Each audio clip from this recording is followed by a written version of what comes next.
Good afternoon and good morning to everybody.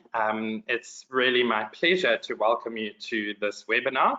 And we are so thrilled to be able to gather today, albeit virtually, to discuss a very important topic. And we've got a really exciting session lined up that we hope you will all enjoy. So at this point, I just want to extend a huge warm welcome to everyone, whether you're joining us in the morning, the afternoon, wherever you are in the world. Welcome to our 15th webinar, sorry, in the local and subnational government information webinar series. And just to mention that this webinar is made possible with the generous support from the Post-2020 Biodiversity Framework EU Support Project. If I could just take a moment to run through a few house rules, if you will. The first is that this webinar will be recorded and the recording will be made available to all those who have registered for the webinar, along with the presentation and key links and documents that are mentioned by the speakers throughout. In terms of questions and discussion, today we are going to have two different panel discussions, and we kindly ask that you make use of the chat box in the panel on your right throughout the webinar as your questions arise. But after the two panel discussions, we will also open the floor for some questions and discussion if you would like to wait until then, at which point you are welcome to again use the panel on your right to raise your hand and we can unmute you for you to ask your question. So without further ado, a huge welcome from myself, and the topic for today's webinar is a dialogue towards a green recovery.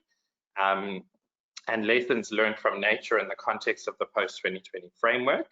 I will introduce each panelist before each panel begins, but just to mention that we are really privileged today to be joined by a wide range of experts, a few of whom you may recognize from previous webinars, namely Ingrid Kutsia, and a few of my colleagues from ICLEI Africa, who will be talking about some exciting projects. And then it's really our privilege to be joined today by colleagues from Mexico, as well as South Africa and Brazil, and I will introduce them all in a little bit. So this webinar is brought to you on behalf of the Global Task Force of Local and Regional Governments, for which ICLEI is the focal point, the three Rio conventions, including the Convention on Biological Diversity. That's the context in which this webinar it falls within. So to situate the webinar in the year's program, you can see this is the 20th of August. Our next webinar will take place on the 17th of September. And all of these dates and links to register are available on our engagement platform, and we will share those links with you following the webinar. We encourage you to sign up and register for all of the webinars to be kept up to date with the process as it unfolds. So in terms of today's agenda, I've covered some welcome and introductions. I will shortly hand over to Ingrid to deliver a presentation to introduce the idea of vertical integration that will then set the stage for our two panel discussions. One discussion on two very amazing projects, Interact Bio and Urban Natural Assets Project. And then we will go to our second panel, which will be, we will have the chance to hear of some amazing insights from government perspectives from around the world.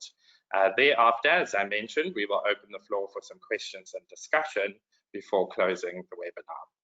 So at this point, I just want to situate us on the roadmap to COP15. For those of you who've joined us in the past, you will recognize this slide. You can see where we are in the process, marked by the red star. And you can see that we are drawing to the end of the formal Edinburgh process, where we're at quite a critical point in that process. The Edinburgh Declaration will soon be ready for signatures, and we encourage you to continue to watch this space as that process continues to unfold all the way up until COP15. I want to also draw your attention to the UN Summit on Biodiversity that is set to be held on the 30th of September, and you can see that on the timeline, as well as the special virtual sessions of SABSTA and SBI, which are coming up next from the 15th to the 18th of September. We have also put a box around the SAPSTA and SBI meetings, as we are keeping close tabs on the dates and venues for these, as well as the date for the CBD COP15 in Kunming, China in 2021. And we will continue to keep the constituency updated in due course. So my name is Timothy Blatch, and I am the moderator of this session. I'm a professional officer at ICLEI Africa, and also in the ICLEI Cities Biodiversity Center. And I also coordinate the Global Cities with Nature Partnership Initiative. So it's really my pleasure to be with you all today and to introduce Ingrid Kutsia, who is Senior Manager for Biodiversity and Nature-Based Solutions in ICLEI's Cities Biodiversity Center. And Ingrid is no stranger to this webinar series, and Ingrid will be doing a presentation on multi-level governance and the post-2020 Global Biodiversity Framework. So welcome, Ingrid. It's always wonderful to have you with us, and at this point, I will hand over to you. Thank you so much, Tim, and welcome and hello to everybody. And you can move on to my next slide. So with our webinar today, we're doing something slightly different. We're looking at what the context is around the various policy discussions, and we're focusing on multi-level governance or vertical integration, which is a very important component and policy debate issue within the GBF. And we thought it would be good to go and have a look back at where this comes from, how it's been articulated within the CBD, and what have been the sort of on-the-ground practical applications of multi-level governance to date, and how there are lessons that we can maybe learn from that, taking us forward.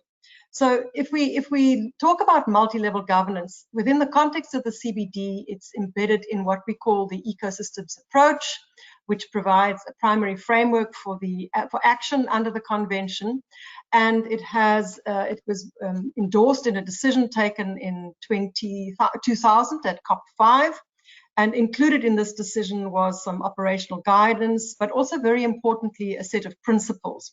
And these principles are important because Principle 2 specifically talks to the issue of multi-level governance, in the sense that it refers to management needing to be decentralized to the lowest appropriate level. And the rationale behind that is that it's at the ecosystem level, at the local level, at the urban city level, where things can be done with greater efficiency and effectiveness, and there's greater sense of ownership, accountability, and use of local knowledge, and also engagement with the local stakeholders.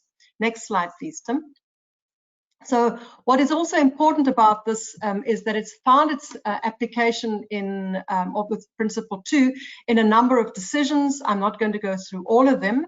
You can see them there up on the screen, but there's one particular decision or two that I want to highlight. The first was decision 928, which was endorsed at 2008 COP9.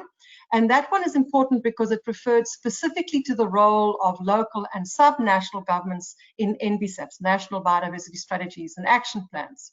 The following COP in Nagoya in 2010 was where, under Decision 1022, the Plan of Action on Subnational Governments, cities and other local authorities was adopted.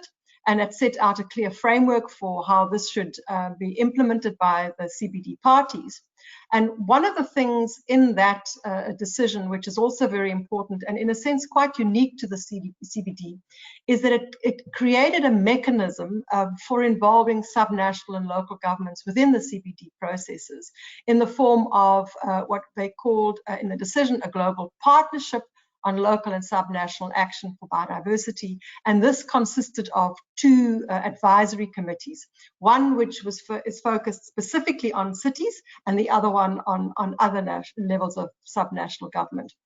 And just the third thing that I want to mention there is that it's been primarily through the NBSAPs. For example, if you look at the picture, that's a guideline that ICLEI developed with the CBD on how to integrate through the various levels of government, from national, subnational down to city level or local level, to integrate actions and programs and involvement in setting targets and planning, even the question of financing, community awareness, capacity building, etc.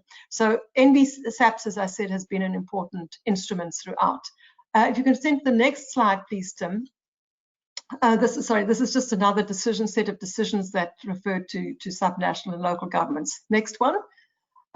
What I want us to do now is to look at where we are in terms of the post-2020 global biodiversity framework. And I think the important thing there is when we talk of multi-level governance, it's central to the theory of change of what is being proposed, in the sense that it assumes what in terms of CBD speak is called the whole of government, the whole of society approach. And this is necessary for these transformative changes that we're needing to make to turn the curve of biodiversity loss. It's also been reflected in a whole range of other policy instruments and documents that are currently on the table as part of the negotiation process. I'm not going to be able to mention all of them, but there are two that are particularly important.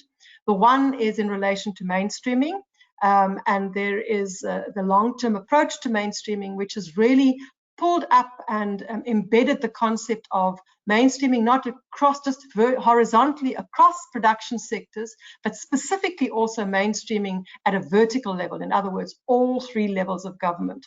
So that's an important element and an important contribution, I think, that's come through the contribution of local and subnational governments throughout the advocacy participation process.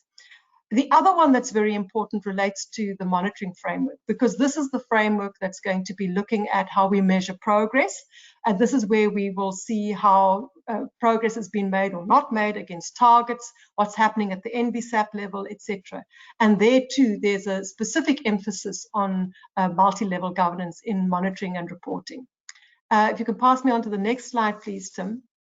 So I think that something else that's come out through this participatory process around a new framework for biodiversity has been, in a sense, culminated through the Edinburgh process that Tim was referring to earlier. But it's something that's been going on for quite a while through the advocacy interventions of ICLEI, as well as some of our other network partners, such as Regions for the Committee of Regions, the group of leading subnational governments towards the biodiversity targets, etc. And there have been a number of important events. For example, there was a meeting earlier this year, Bio 2020 in Brazil, where the subnational governments of Brazil, for example, got together. And there's a repetitive message that comes out there. One of the things, for example, has been the issue of the emphasis on the requirement that that this constituency of subnational and local governments, they're not just observers, but they are part of government with their own mandates and therefore need to be recognized and utilized, actually optimized in that sense throughout the implementation of a new framework. And there are other things that come out there as well. Once again, the issue of mainstreaming, mobilizing resources, also at the local and subnational levels, again, monitoring, reporting, etc. And a lot of those thoughts and messages and ambitions are captured in the Edinburgh Declaration. And if you can take me on to my next slide, what I want to do with this is now to say, as we've now looked at where we've come from, what we are talking about now as we negotiate and comment on a new global biodiversity framework, the CBD parties particularly, what is it that can happen at the local and subnational level that has already taken place? And we thought it would be a great idea to look at some of the practical lessons through the project work and other actions that ICLEI has done in Africa, to see that, so these are the lessons that we learned, and how can this inform and help us prepare for the road ahead?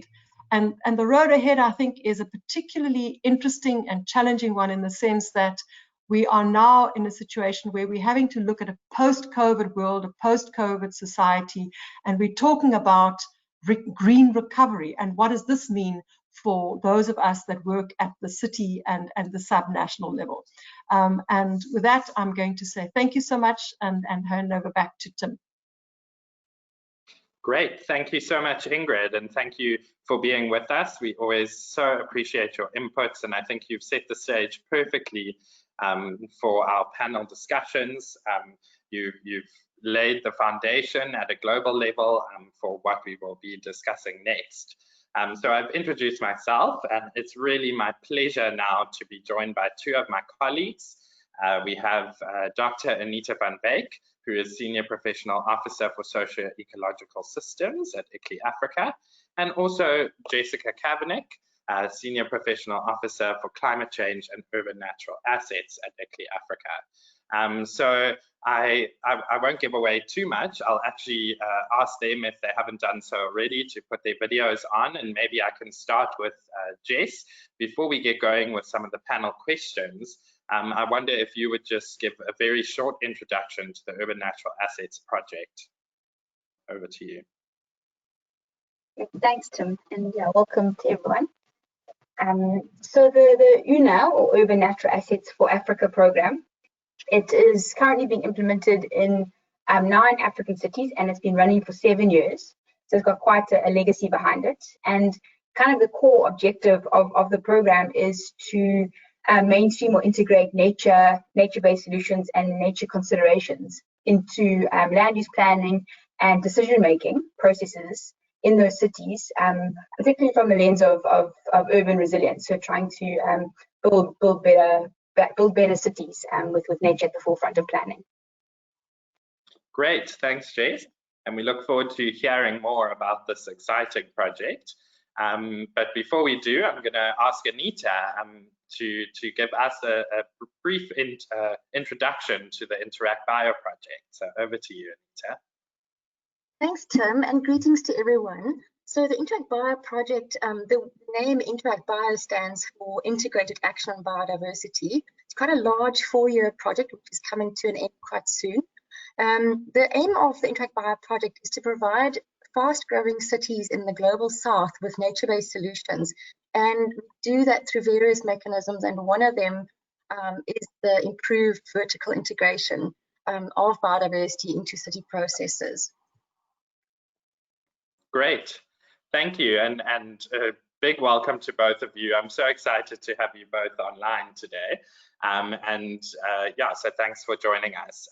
If I can start with Jess, I wonder if you could share some insights about how are the UNA project cities engaging with their national governments, and you know, could you tell us some of the innovations that the project has brought about with regards to multi-level governance? Sure. So I think one of the main kind of methods or approaches that the UNA program prioritizes for multi-level governance is these multi-level engagements or dialogues. So we spend a huge amount of time prioritizing getting local governments, city officials, and then other key stakeholders or key urban agents of change, as we call them, in a room together to really build those relationships, build those partnerships, build those flows of information, and then really get them to kind of dialogue together. What is unique about the UNA program in those engagement spaces is they don't follow typical workshop styles. They're very, very much focused on processes. So it's a very process-orientated program, not so much around products, although we have delivered some amazing products as a result of the processes that we have initiated and followed. And so when I mean focused on processes, what I mean is time spent on co-production, time spent on reflection, on learning.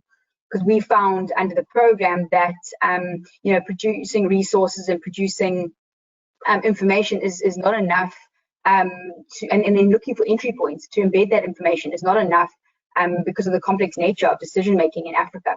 So we spend a lot of time co-creating those entry points, and we found that is a very effective mechanism to make change and to mainstream what's coming out of those dialogues. So the UNA's team has spent quite a lot of time designing experiential learning games, and also focusing on those facilitated process projects and process spaces.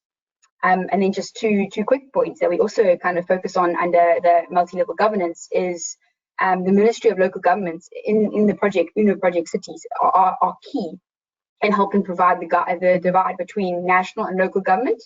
But often they also are seen as representative of local government. So because the ministry is in the room, we feel like local government is accounted for. And so we're really trying to push this boundary and make sure that local governments are also in the room and are not just represented by Ministry of Local Government. And then finally, how we're bridging the divide is trying to localize or trying to align local initiatives with a lot of national planning mechanisms. So not just your national biodiversity strategy and action plans, the NBSAPs, but also your nationally determined contributions and your NDCs, also your disaster risk reduction strategies. So really trying to look at what national's doing and the array of planning mechanisms, and really trying to localize all of those with nature at their forefront. Fantastic. Thanks for sharing those insights. We look forward to diving in a little deeper in the next question.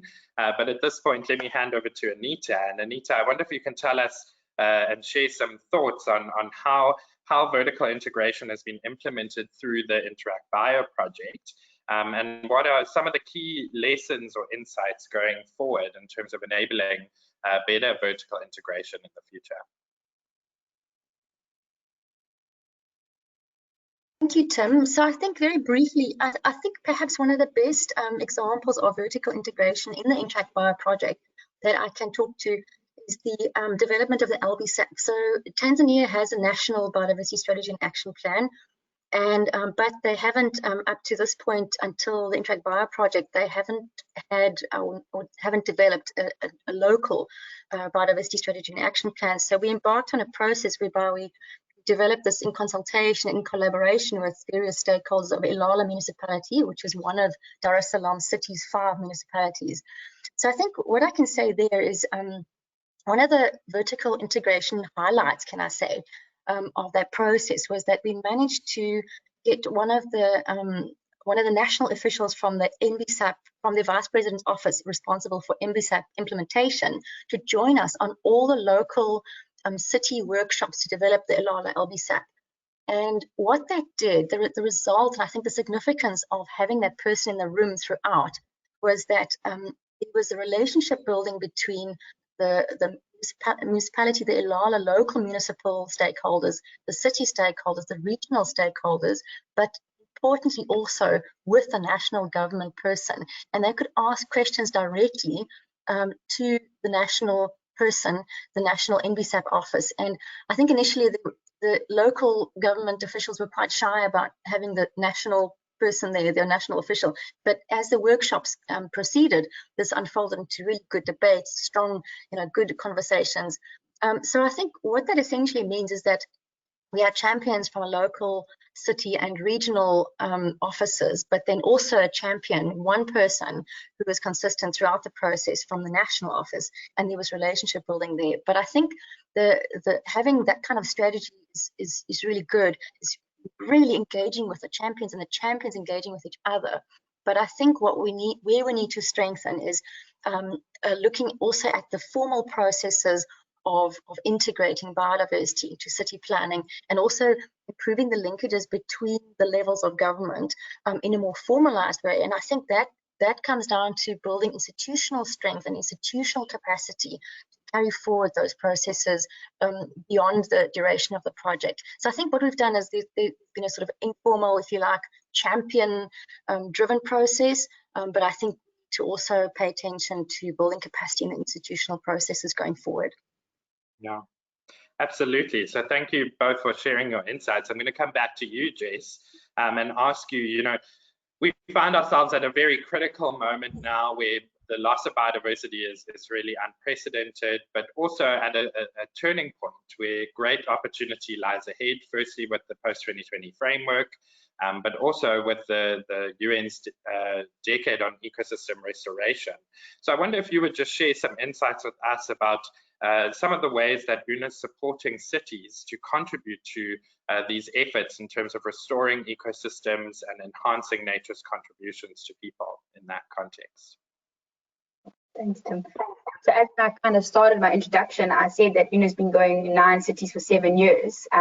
Also failed to mention that it's a needs-based project. So we really are cognitive of the needs of the cities, and we spend a huge amount co-producing those needs and then try and address those needs, which means based on the amount of cities you work in, the needs that are arising, and the amount of years, there's so much under this program to actually explain. But because of time, I'll kind of divide into 4 pillars that we see how we've been supporting our cities. So the first kind of pillar or area is under policy, the policy level. And I'll give some case studies, examples of how we're doing this. So the first one is with the city of Kampala, which is a project city. The political representation of the city, in fact, the country has really prioritized the development of disaster risk reduction strategies as kind of in their full planning. And so the UNO program has been really helping develop those plans, but from a nature lens, so that the disaster risk reduction strategies take nature into account and use nature-based solutions to overcome some of those risks and vulnerabilities, which is really exciting. Another example under the policy theme is in Dar es Salaam, or in Tanzania, more correctly. We've been also working very closely with the Interact Bio team, and the Ministry of Lands is updating their planning guidelines for the country, and we've been instrumental in trying to shape those updates that they take into account climate and nature-based solution considerations in the design of future cities, and so that's also really exciting. And the next level we're calling planning level. So we've also helped try and support planning. An example of this is in the city of Lilongwe. We've helped develop urban natural asset priority maps to really map what biodiversity and what natural assets are in the city, but also to go a step further and prioritize them so that they can be really integrated into development control. So the land use planners and the city planners that are approving development and are dealing with urbanization and urban sprawl have at their fingertips where the urban natural assets are absolutely key, and they cannot afford to lose them because they'll underpin the resilience of the entire city. And so we've been working closely that. And then also under the planning level is finance. So, access to finance, flows of finance are absolutely critical for natural asset management, and been working with the city of Nacala and the city of Kilimani to help them develop investment cases or pre-feasibility studies so they can take on the ground pilot studies more forward and actually implement their own nature-based solution projects, particularly around mangrove restoration. So the third level is coordination level. So as I mentioned in my previous answer about spending a lot of time doing dialogues and engagements, we spend a huge amount of time trying to build that coordinated legacy that Anita was talking about, trying to build the capacity of the actors in the local governments so they can continue engaging with each other long after we have come in and done our interventions, but also with us. And so, coordination through forums, through other establishing committees, and just knowing who's who in the city. I think that's also kind of key to overcoming some of the challenges. And in the final level, we call community level, which is really, really working at a local, very, very local level with vulnerable and marginalized communities to help them bring nature and nature-based solutions back into these vulnerable areas. And we're doing that through arts and cultures and various other mechanisms. And to date, we have 10 on-the-ground implementation projects that we've been implementing in partnership with the city and the community. And it's wonderful to see those relationships between the community and the cities now being fostered and strengthened through these on-the-ground interventions. Fantastic. Congratulations on this very exciting work. I think it's amazing how in the space of just a few minutes we have, gone right from the global level all the way down to the community level. So it's amazing to see how all these things fit together in a vertical integration model. And thank you, Jess, for sharing your insights on that. Coming back to you, Anita, can you tell us about some of the innovations that emerged from the Interact Bio project with regards to ecosystem services and nature's contributions to people in the same context, of rapid biodiversity loss and the opportunity of the current moment? Sure, thanks, Tim. So I think one of the innovations I can maybe talk about from the Interact Bio project, which is I think it's had quite a bit of impact in the city of Dar es Salaam, is what we call a thematic atlas for nature's benefits in Dar es Salaam. And the document for that is downloadable from the Interact Bio website. So what we did there was we developed this product, and it was based on a need expressed by the city when we started the project. They said to us, they have a long history of greening in Dar es Salaam. It's a very green city, but they said they have a municipal allocation every year. It's a little bit of money each year, but the city is really, really large, and they need help. They need some support in just deciding spatially where do they locate that money, where do they invest it, where do they do greenery. every year? And how can they make that decision? On what sort of basis and good information, preferably scientific information, can they base that argument? So we used an ecosystem services approach to develop, first of all, arguments and also spatial layers to help with those sorts of decisions. So if I can give an example, we developed spatial layers of the greening, of the green open space, and also spatial layers for thematic areas such as flooding, heat islands, air pollution. So what we did then was we overlaid those maps and said, okay, if you have a high pollution zone, is your greenery close by to help you ameliorate that impact? And when we did that, you can see in the map of Dar es Salaam that often where you have heat islands and where you have high air pollution, your greenery is actually far away from those areas. So you can start to see those patterns and make decisions that are based on really good information to say, all right, if we've got a little bit of pot of money this year, we can put it into areas that do not have trees that can reduce air pollution and help us with cooling effect. So the city is using that, and I think one of the neatest things about the atlas is we showed that we could build arguments, fairly simple arguments and fairly simple map layers with very unsophisticated information.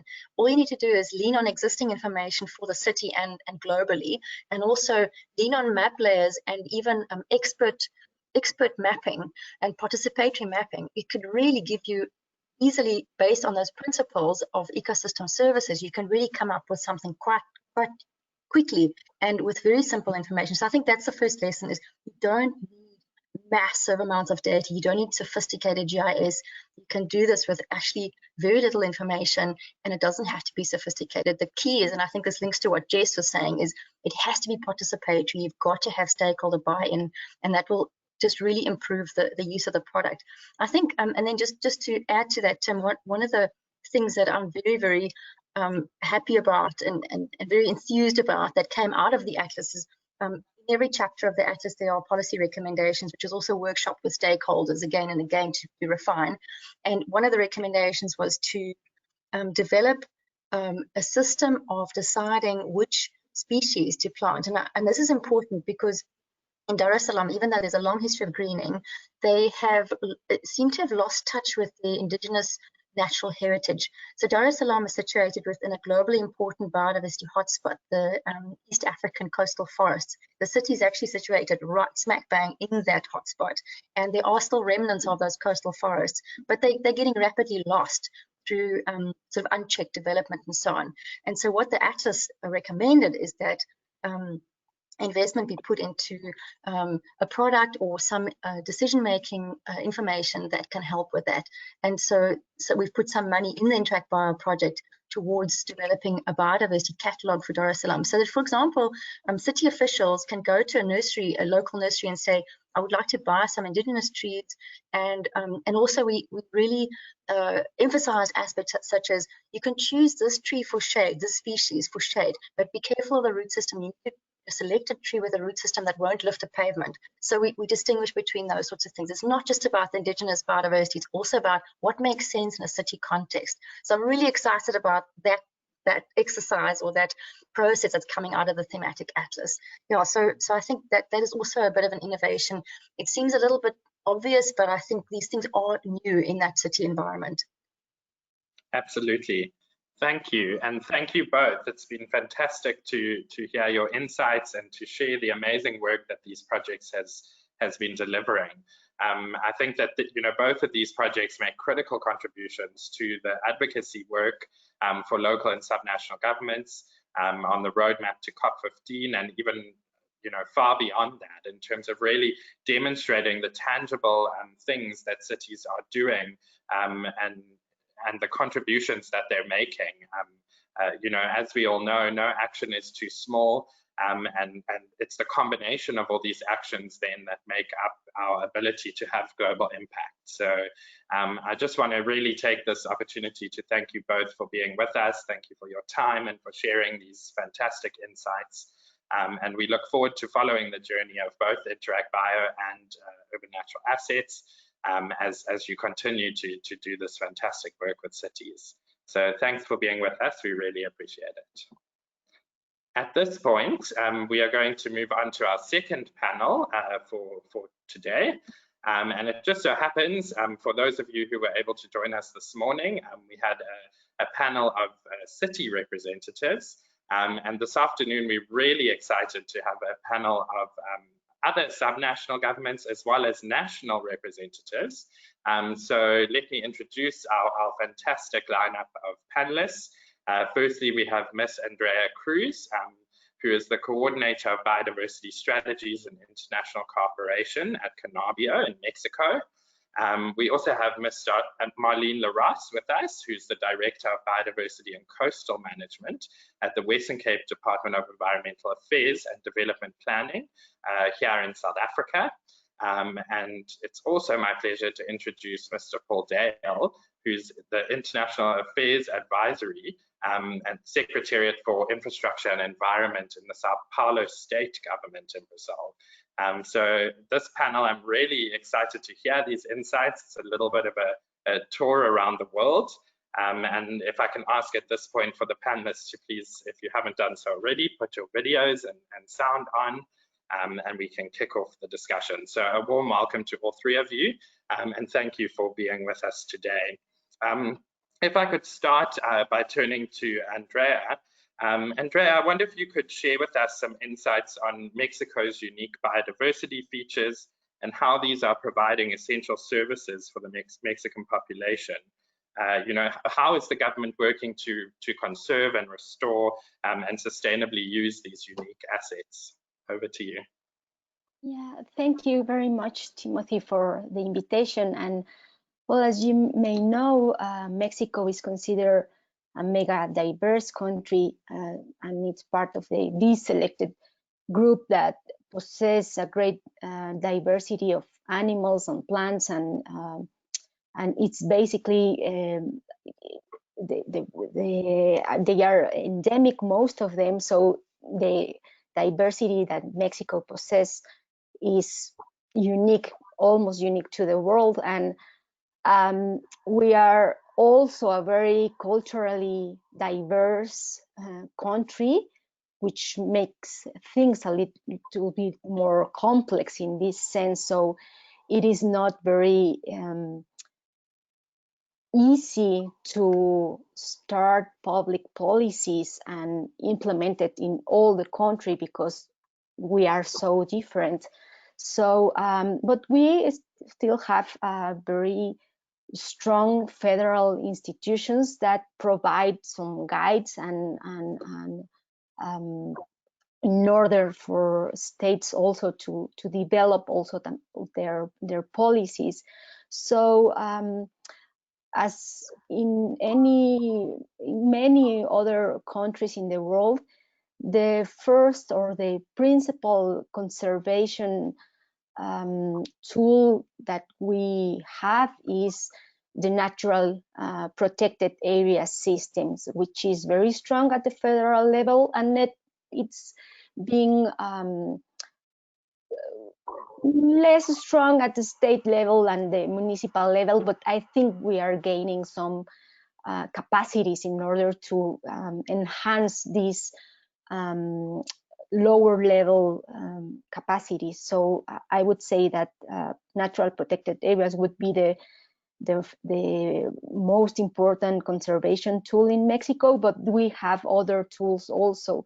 There is a system of what we call wildlife management areas, where landowners set up these areas in order to conserve and sustainable use elements of biodiversity, that what can be wild fauna or flora, and there is set up some criteria and standards in order to do this in a sustainable way.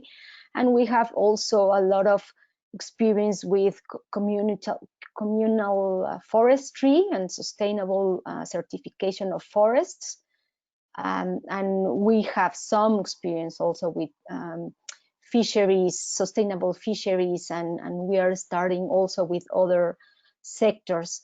So we also have developed some experience with the establishment of biological corridors where local communities get involved in these processes, and they start projects with a sustainable use of elements of biodiversity. So, but we still have a lot of challenges. Within CONABIO, we work with the states, but we don't work with the municipalities because we don't have the capacity to do so. There are some around 2,500 municipalities in Mexico. So it's a lot of municipalities. They are all some dispersed. So that is a big challenge, and that's, I would say, the weakest level of public policy implementation. And I think that's the big challenge in Mexico, to start working with municipalities, because that's where things happen in the ground, in the territory. So that would be very important for us to start looking on that from the federal level. But it is still a big challenge, and I would end my comment there, so to give more time to the other panelists. Thanks so much, Andrea. Thanks for being with us. I'm going to try and turn to Mr. Paul Dale, who's with us from Sao Paulo State. I hope that our technology will be on our side and the sound will be working. So Paul, I wonder if you could share some insights on how Sao Paulo State is working to mainstream nature in collaboration with all levels of government, and how this agenda has grown in priority in terms of Sao Paulo's approach to building greener going forward.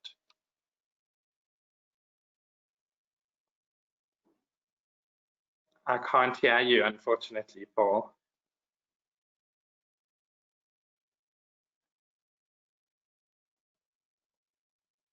No, I can't hear anything. Okay. Okay, I'm going to move on to Marlene while we try and sort out some technical issues with Paul, and hopefully we can find a way for you to share your insights with us, Paul. I know that we have something on standby that we are going to give an attempt to. Yeah. Oh, are you on? Let's see if it works. Go for it. Over to you.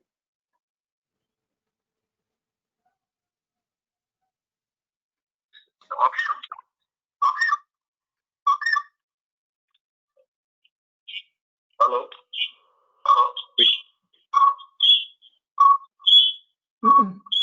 I think Paul, we may have to put you on mute. You are on mute. Okay. Can you try one more time, Paul?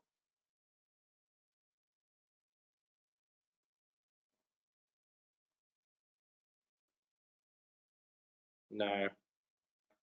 Unfortunately, it's not working. Okay. Let's, as we try and find a solution, let's, if I can turn to you, Marlene, and thank you so much for being with us. I wonder if you could share some insights with us. You know, what are some of the challenges that the Western Cape as a province has faced compared to cities, maybe? You know, if you could give a little bit of insight into this provincial challenges during the pandemic, and also reflect on, you know, what are some of the solutions that are going to be critical going forward from a landscape perspective when facilitating this green recovery in the coming decade. Thanks very much, Timothy, and I was really looking forward to hearing Paul. Sao Paulo is always put forward as a great example for cities, and as an international best practice, good practice. So I'm hoping that we can resolve those sounds. There's lots to learn from Paul and his colleagues. So just in response to the question, I think our critical vulnerabilities have always have just been emphasized and enhanced and exacerbated by COVID. So, and I think everybody would agree that those vulnerabilities, certainly for us as a province, revolve around water security, fires, flooding, and land degradation on a biophysical level. But I think the really critical issues to look at in terms of how has that baseline level of risk been affected by COVID is how the demand for those resources and how the response to those underlying risks have had to be worked around in the context of COVID. So South Africa, as you know, has a very high Gini coefficient. It's the income disparities in the country are profound. The huge demand for land. We've seen a process during COVID of a dynamic of unlawful occupation of land, even within some protected areas. People are desperate to find a space for themselves to have access to resources and to services, and that's probably mostly within the urban context where individuals are coming to look for opportunities for work and opportunities to access services and livelihoods. So that has been a dynamic that we've seen. But to build back onto what is shifted within the different regions, I think within the Western Cape, and the difference between the city's experiences versus the province in general, I think that we have a very diverse landscape, and our province is made up of areas which can be classified more as Mediterranean, relying on winter rainfall, versus areas which are pretty dry and arid all year round. So you may know that we host one of the smallest floral kingdoms. It's the Cape Floristic region. It's the smallest and most diverse of all the floral kingdoms, I understand. And also the succulent Karoo hotspot, also one of the 34 hotspots on the planet, where the province has about 31% of that hotspot within its boundaries.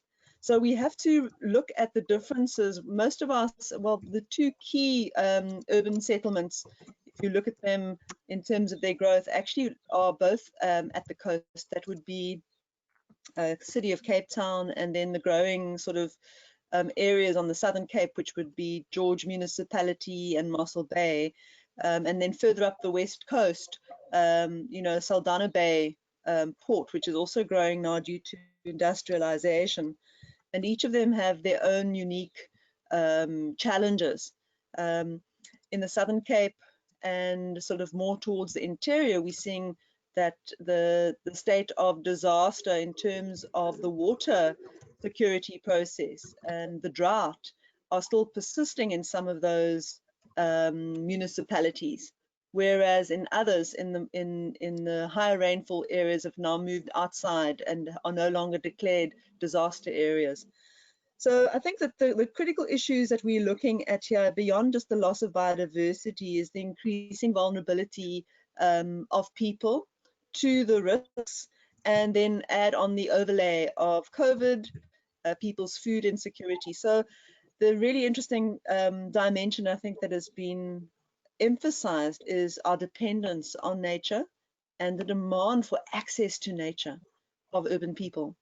I think just to look at our broad responses in terms of building back better and sort of green recovery, we are trying to center stage, and I'm not going to run through the strategies that we have put in place, because as Andrea has spoken to the various frameworks and strategies and protected area networks, which are the primary response in terms of protecting those natural resources, we need to look at other dimensions and how do we link in nature and nature-based solutions to recovery and addressing the basal risk as well. And we in the Western Cape are developing something called the Ecological Infrastructure Investment Framework. And this is specifically focusing on a risk-based approach to investing in ecological infrastructure. So primarily, how do we respond to water stress? How do we respond to wildfires, flooding, as well as land degradation in some of the more arid environments? So for this, we are really driving now a program of investment and trying to attract investment into removing alien invasive species, specifically woody alien plants, which impact our water resources.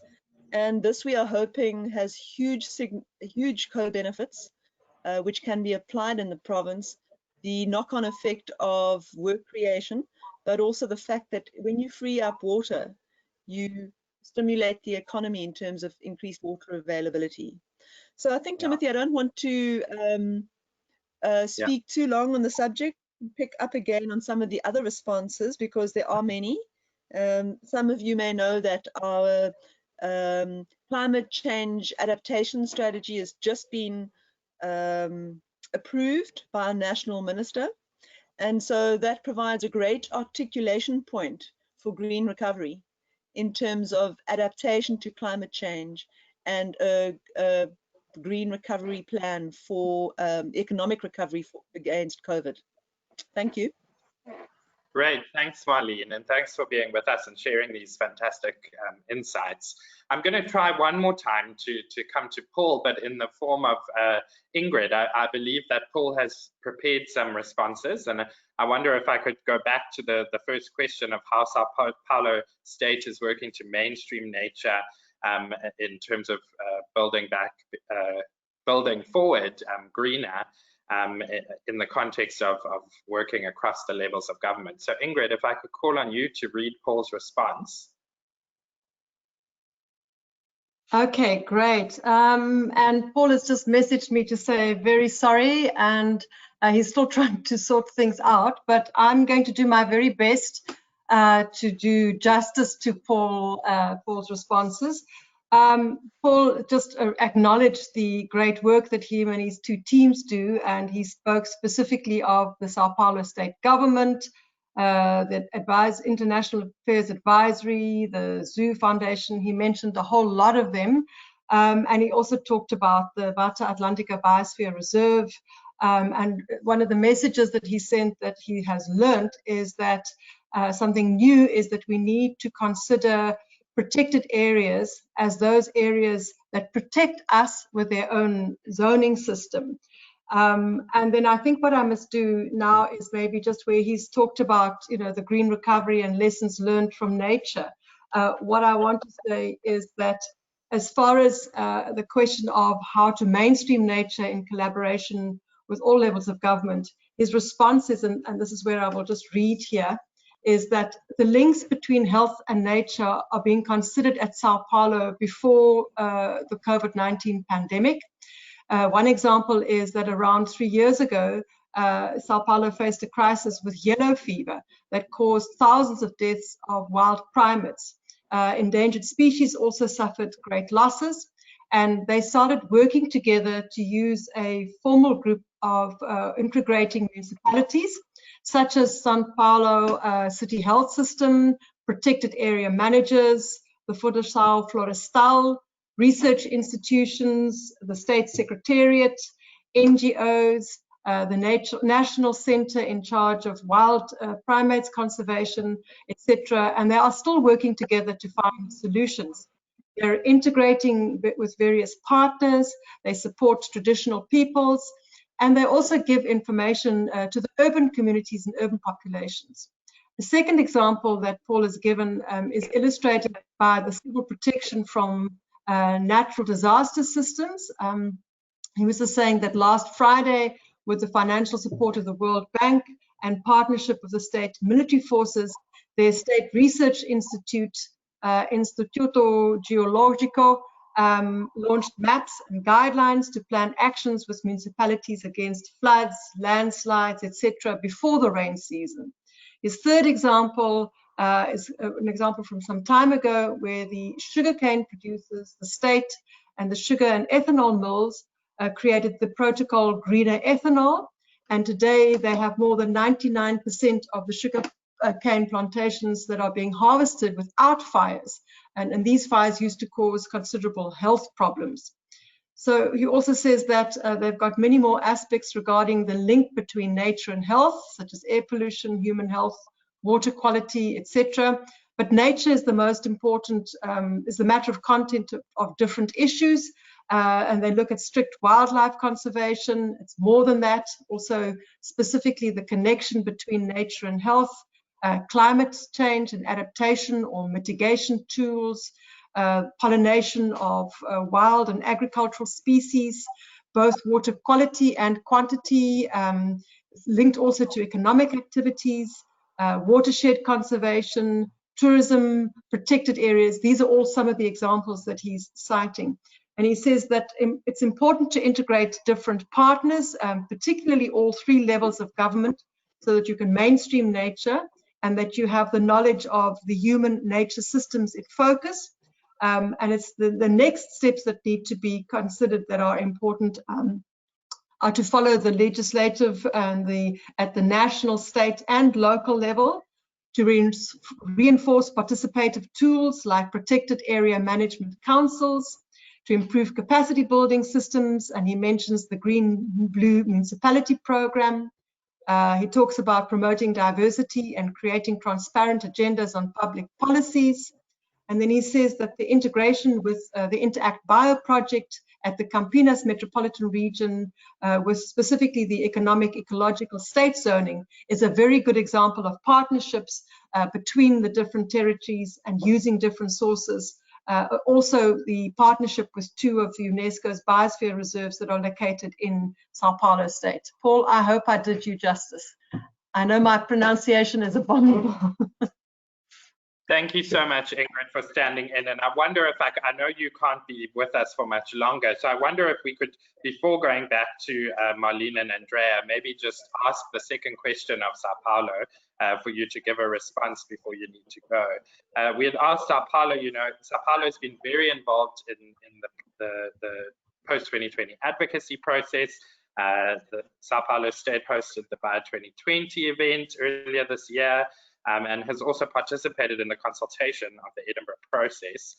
So we asked Paul if he could share with us some of the, how the current plan of action has enabled the work of Sao Paulo State in implementing the objectives of the CBD, and if he could share some reflections on the critical need for a new dedicated stepped-up decision to renew the plan of action in the post-2020 era. So Ingrid, I wonder if you would briefly share Paul's response there as well. Okay, good.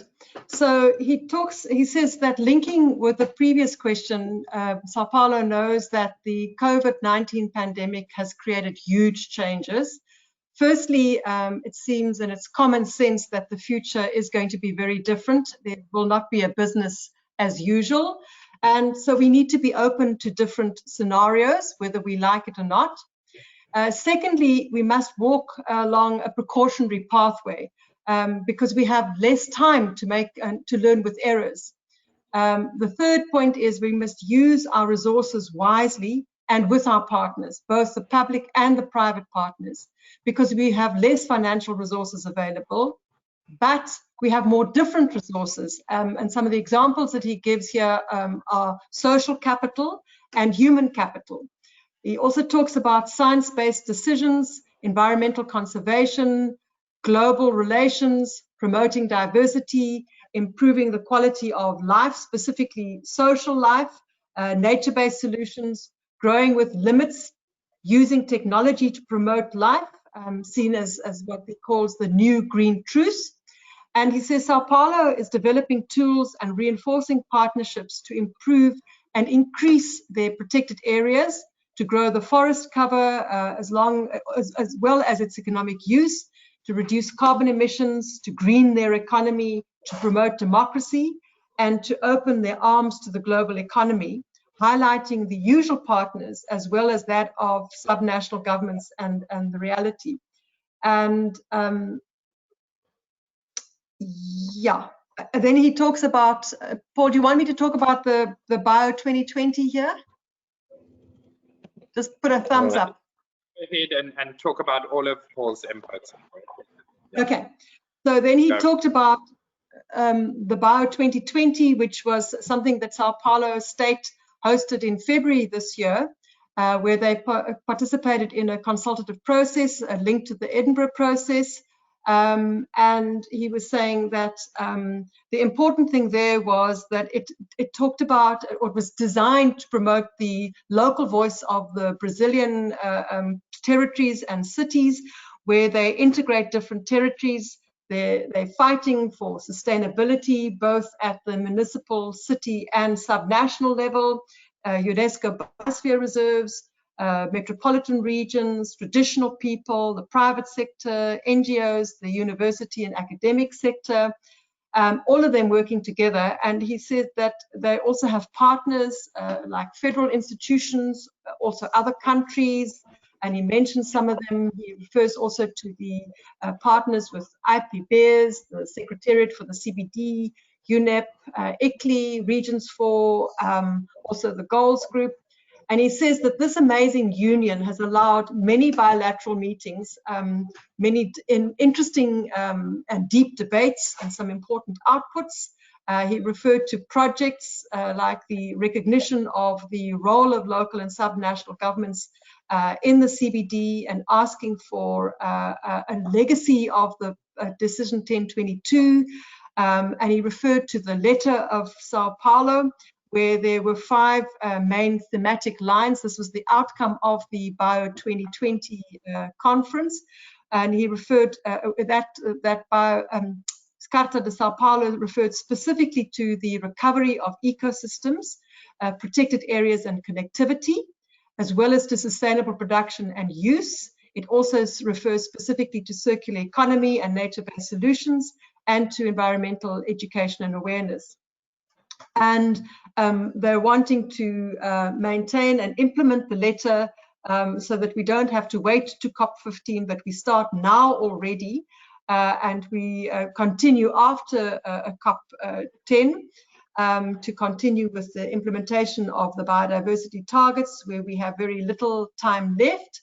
And he said that Sao Paulo is supporting a new plan, which will be based upon the COP15 decision, and they are considering and updating this within the context of the post-global pandemic sort of society. And as he said earlier in his introduction, that we have no time to waste, and we have a lot of good information coming to us from the IPBES report. And then there's one last little question about engaging between the Sao Paulo state, as well as the government, the national government of Brazil, and the city of Sao Paulo on nature and biodiversity. And Paul explains in his response that if you look at the federal constitution of 1988, as well as the state constitution of 1989, they have very clear mandates for each level of government, that is federal, state, and local.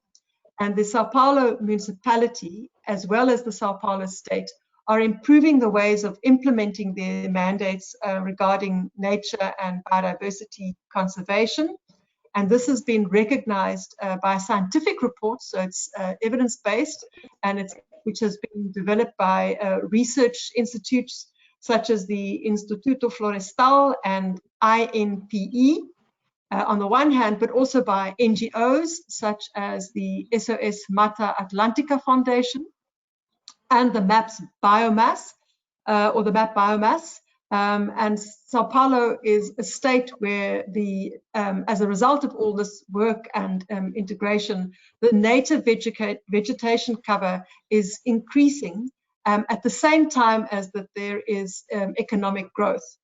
And Paul ends off by saying that where they find there are certain gaps or lacks within certain actors and what they do, and even within their own responsibility, considering if you look at the crisis that has been created by the COVID-19 pandemic, we're looking for more resources, they're looking for new sources, new partners, and for sharing their experiences and approaching the conservation through a subnational and integrative approach. I think that's Thank you so much, Ingrid. We really appreciate you filling in. I think this is a perfect example of having to adapt and partnerships in action as well. So Paul, a huge thank you to you for sharing your insights, and apologies to everyone online that we were not able to hear you.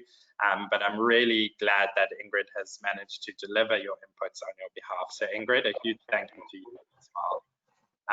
At this point, I'm going to turn back to Andrea. And Andrea, I wonder if you could, Paul has started to elaborate now on how we link all of this work of regional governments to the post-2020 framework and the advocacy process. So I wonder if you could tell us a little bit about Mexico's role in the CBD to date, and how Mexico is working with local governments to align local action to the global targets. Obviously, acknowledging how Mexico's local governments are critical to achieving the MBSAP and the post-2020 framework. So over to you, Andrea. The floor is yours. Yeah, thank you very much. Well, first, CONABIO, since 2002, coordinates a process, what we call state biodiversity strategies. And what we do is to replicate what we do at the national level, but within the state level. And we work with the state governments in order to produce state biodiversity studies, which would be the baseline of to know what is the status of biodiversity in this in a given state. And then we produce a state biodiversity strategy that it's aligned to the national biodiversity strategy. And that provides states for some very useful and local tools for them to manage and conserve their own biodiversity. And this is a complete voluntary process. And 27 out of the 32 states in Mexico are participating in this process. And so far, we have around 3,000 experts that have contributed with their expertise to elaborate these biodiversity studies that sometimes they have 3 volumes of one the biodiversity of one state. They are bigger and bigger every time because there is so much knowledge around. And we produce these biodiversity strategies also with the collaboration of around 200 experts in each state and around 30 institutions. So we have developed a very good collaboration base with the states, and they are aware of what the Convention of Biological Diversity is and what are the processes and what are their objectives. They were very involved in the Aichi targets and the previous work on the previous strategic plan. And now, and they have been involved also in the production of the 5th national reports and the 6th national reports, and of course with the update of the national biodiversity strategy. And well, Mexico has been participating very actively in the post-2020 process and trying to develop also a national, well-informed and participatory process. And for example, for the open-ended working group 2, we conducted a workshop with the participation of more than 200 people that review the 0 draft and help to establish Mexico's position on this topic. And part of those participants were, of course, from the state level, the state level. And we also have sent, for example, our submission to agenda item 3 on substance in relation to the monitoring framework. We did also an expert consult still with the states in order to give also the insight. And we are preparing a series of consultation with the states to see if it's possible for them to establish state level contributions to the new post-2020 framework. We are also helping them to get involved in the Edinburgh process and the Edinburgh Declaration in order to enhance the state level participation in this sense, because we for sure think that we won't make it if it's not with the state level participation. And so we are working with them all the time in order to produce this information. And now we are trying to work with them in some other biodiversity related processes, like the biofin process. We conducted the NBSAP costing and resource mobilization process at the national level, and we are starting to do so at some local level with some states. For example, Mexico City and Jalisco is another state that they are doing their biofin process in order to enhance their financing and resource mobilization strategies, because at that level it's very important. There is very few public resources that are available, and they need to have capacities in order to get more financing and more resources for other sources in order to implement their strategies. And we are also starting to do mainstreaming biodiversity strategies at the local level. And so far, the state of Jalisco has developed its own agriculture, tourism, forestry, and fishery strategy in order also to get other sectors on board and to integrate biodiversity considerations on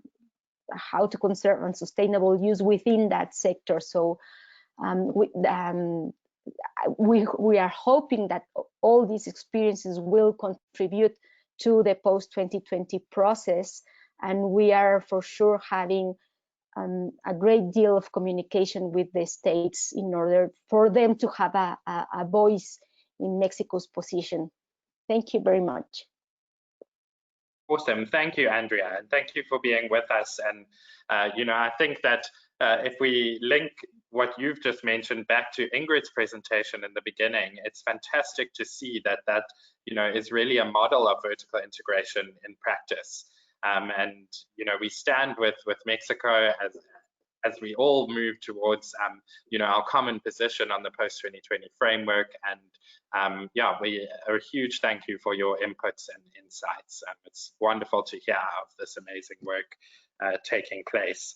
Marlene, I'm coming back to you, and thank you for your patience. I know it hasn't gone exactly as we planned, but yeah, we're so grateful to have you online. So I wonder if I could turn it to you, and if you could share some insights with us.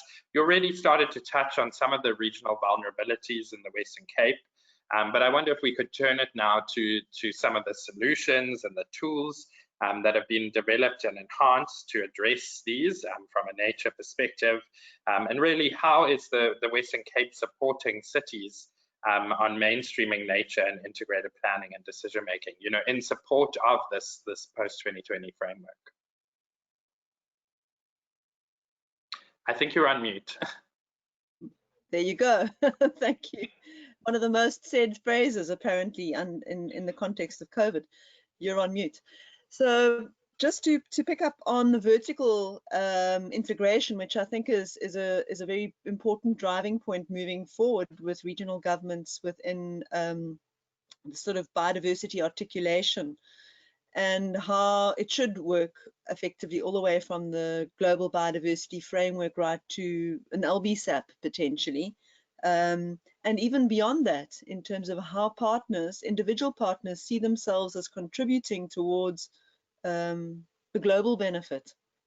So, I mean, I think in the developing context, which is probably similar but different in all of our states and cities of the panelists, is this view of what is a global benefit and what is a local benefit, and how you mediate between those two things in your planning and strategy. But fundamentally, we have to deliver on the benefits to people, and our vertical integration and drive within South Africa. I think the Western Cape province is the only province that has developed a PBSAP, which is a Provincial Biodiversity Strategy and Action Plan. It is up for review right now. We are looking to align with the GBF. We happen to be at the right point in the review process. We will be waiting for our national government's response as well to align with that and the GBF. But I think bringing it to ground is absolutely essential. And in that regard, and just focusing a little bit on the tools that we've provided for. So at a provincial level, we have something called the Biodiversity Spatial Plan, which is our state-of-the-art biodiversity spatial plan. It provides for not just spatial representation of the critical biodiversity areas and ecological support areas and ecological infrastructure, but it also brings to the fore a set of guidelines to how do we want ecological sensitive decisions to be based. So specifically in terms of environmental authorizations and land use decisions, which are the two critical areas. So it informs planning at a strategic level for local government. Each of the municipalities within our country are required to develop something called a spatial development framework and an integrated development plan. And the IDP, so to speak, is something that is reviewed annually. And we have now brought through mechanisms in which those SDFs at the local level need to take into account the sector plan, which is our biodiversity spatial plan. This will be the sector plan moving forward. And already we've got a strong alignment between municipalities and that BSP. But beyond that, and the Biodiversity Strategy and Action Plan has a companion plan, and that is called a Biodiversity Economy Strategy. So South Africa is really driving a strong economic agenda in its biodiversity conservation. Yes, about wildlife. So the big game and game for all sorts of purposes, hunting and meat products, protein products, but also in terms of bioprospecting and looking at natural plant products as a specific domain for development within South Africa. So our biodiversity economy strategy is quite diverse. It looks at those two elements as well as ecotourism, the benefits and value chains that you can bring through carbon sequestration, through biomass economies as well, which we believe is significant. There's a big demand for biomass, pelletized biomass in the European countries as they move from coal-based power into other biomass-based power in their transition. So it's a stepping stone, and we hope to intervene in that space and build on our value chain there. And there we believe the export market is quite significant. So just to note that our sort of response must be rooted in an economic response fundamentally. And while many of us around the table would say, oh, but that's obvious, economies are built on natural resources, there's sort of two elements of our biodiversity economy strategy. The first is recognizing and mainstreaming the value of nature into our economic decisions, which is still a challenge. And then, of course, growing the value chains that you can develop from the biodiversity within our country. So we drive those two together. I think that, there are also very significant interventions around our strategic water source areas. We work in partnership. We also have a very strong network of biosphere reserves in the province. We have 5 biosphere reserves in the province, and they are quite significant in scale. And they are all engaging in the space of mainstreaming, and of course across all the dimensions that the biosphere reserves do focus on, but many of them driving the biodiversity economy. And I think just in the terms of capacity of government, Andrea, just picking up on that, we have to recognize that government cannot do this on its own, and that fundamental to any of our work is partnership. So if I would say our CAPE program which was focused on the CFR, Cape Action Plan for People and Environment. It was a GEF program. It got quite a lot of acclaim after 2000, etc. It's coming to its culmination here. It's based on partnership, and our way forward in terms of our PBSAP is definitely vested in partnership, recognizing through COVID the significant reductions that government will have to face in terms of its budgets, in terms of reallocations, and a mind shift, a sea change towards how can we grow the economy in the context of protecting biodiversity. So, you know, the issues that Paul raised around, we're actually improving on natural vegetation cover while growing the economy remains the big challenge for us, given the poverty and the demand for land, certainly close to our urban centres. And then just focusing specifically on how we support cities and local government.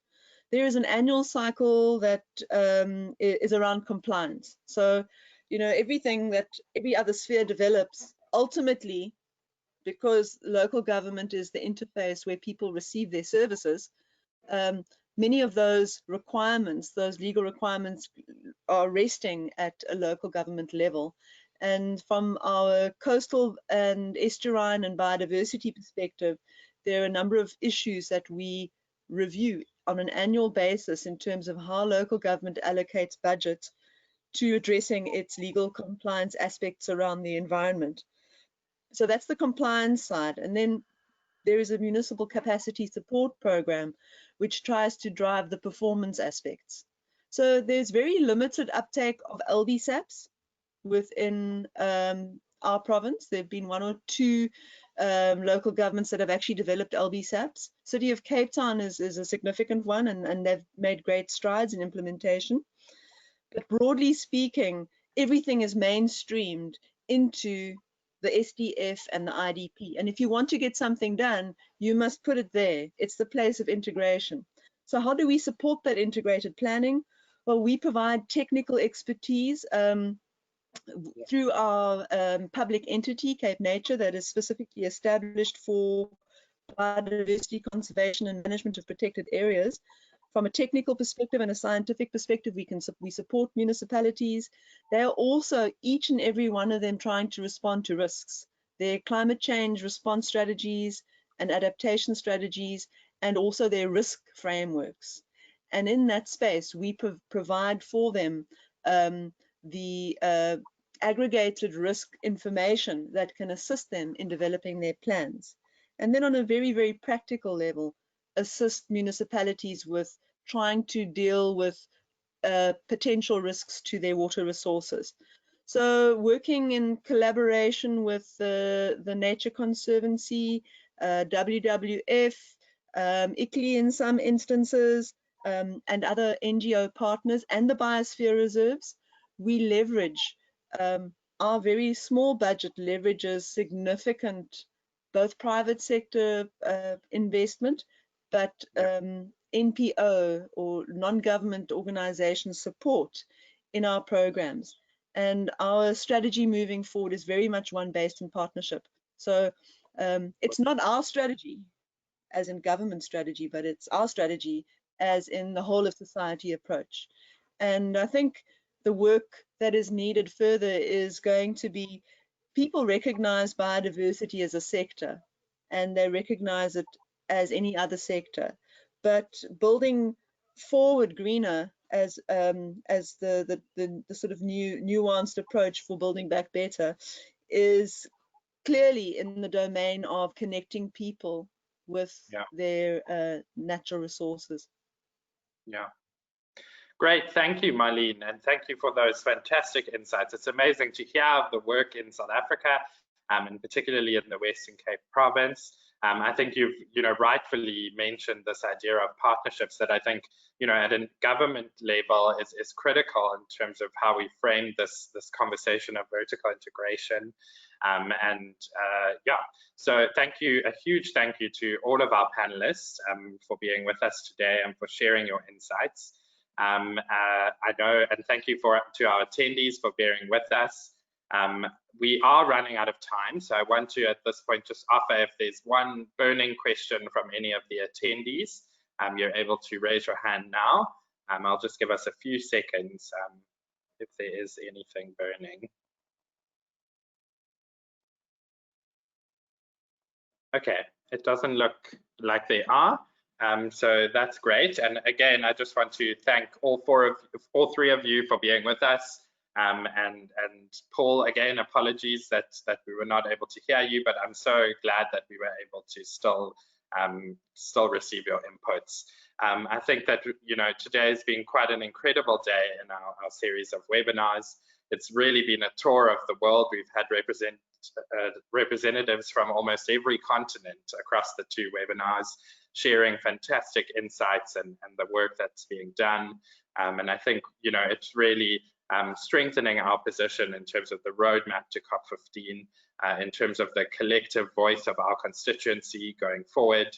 And yeah, it's been fantastic to hear all these stories of the work that is contributing to that effort. And as I said before, you know, after the project panel, it's really the collection of these efforts that is really enabling us to put forward this strong position and really showcase these contributions. So a huge thank you again to all of you. Before we end, I just want to quickly remind anyone on the call, city representatives who have maybe not joined Cities with Nature yet. Cities with Nature is really a growing community of practice where cities are connecting and sharing and learning, and regions are connecting and sharing and learning. And we encourage you to be a part of the exciting work that's taking place. I'm very thrilled to say that we, to date, have over 170 cities and regions now who have joined the platform and the community of practice. We continue with everybody's support to grow from strength to strength. We announced in our previous webinar that we've launched the new local and subnational advocacy for nature website.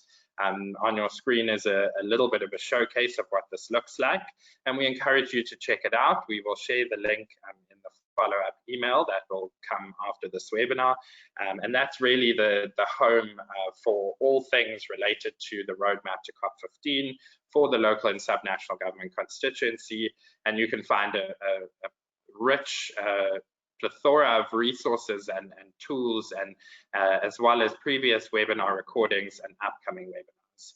So all that's left from me is really to give a huge vote of thanks to our project panel, Anita and Jess, as well as our government representative panel, to Andrea, to Marlene, and to Paul. A huge thank you, and a huge thank you to Ingrid for her presentation and for stepping in to support Paul.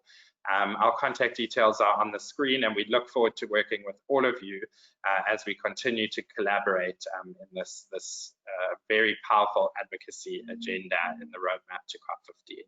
So thank you to everyone for being with us today, and we hope that you will join us next time for the September webinar. Stay well, everyone. Thank you. Bye.